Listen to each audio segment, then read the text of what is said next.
A man hid a pistol in his bandage to assassinate a target. When he tore off the bandage, exposed the muzzle, and was about to pull the trigger, the target was unexpectedly killed by someone else first. The scene instantly fell into chaos. Amid the confusion, the man spotted another killer, immediately chased after him. He hid behind a big tree and shot at that killer, who quickly dodged. Seeing more and more security guards at the scene and the police having arrived, the killer chose to surrender voluntarily. The man watched the killer being taken away by the police, then immediately ran back to his car, replaced the magazine, and drove to follow. But when he caught up with the police car, the killer was already nowhere to be seen, leaving only a pair of handcuffs at the scene. Eddie is a professional killer. After failing his last mission, he took on a new one. The target was a hacker named Anna, and he needed to retrieve the disc in her hand, with a mission reward of $2 million.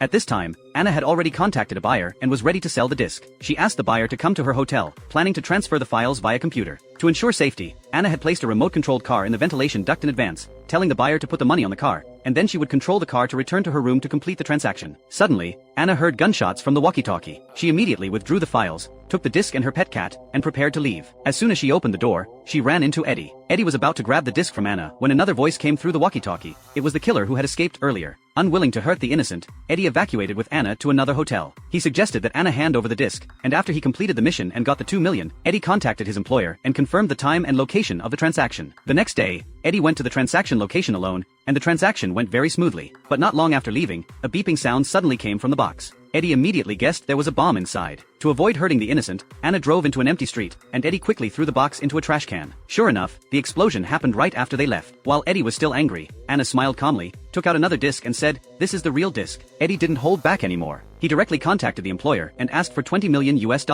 Unexpectedly, the other party agreed immediately and even proposed to trade at a designated bank. Eddie felt something was fishy, so he took Anna to the building opposite the bank in advance to investigate. As soon as they went upstairs, they found a position where a killer might be hiding, and then came up with a plan. On the day of the transaction, Eddie waited for the deal while drinking coffee in the bank. Through the earphone, he told Anna, "The killer is probably waiting for me to go out opposite the bank, but the temperature outside is very high. He won't be able to hold on for long and will get anxious. Seeing that I don't show up for a long time, he will definitely enter the bank to check." Anna, hiding outside the bank, quickly informed Eddie, "The killer has left the sniper spot and is coming to the bank." Eddie told Anna to hurry to the sniper spot and find a safe place to hide. The killer walked into the bank and saw Eddie sitting on the sofa greeting him. To buy time for Anna, Eddie pretended to chat with him. After the killer left, the employer also informed Eddie to start the transaction. The transaction was completed. As soon as Eddie walked out of the bank, the killer was about to shoot, only to find Eddie looking at him. He realized he had been exposed. Anna, hiding behind, shot and hit him.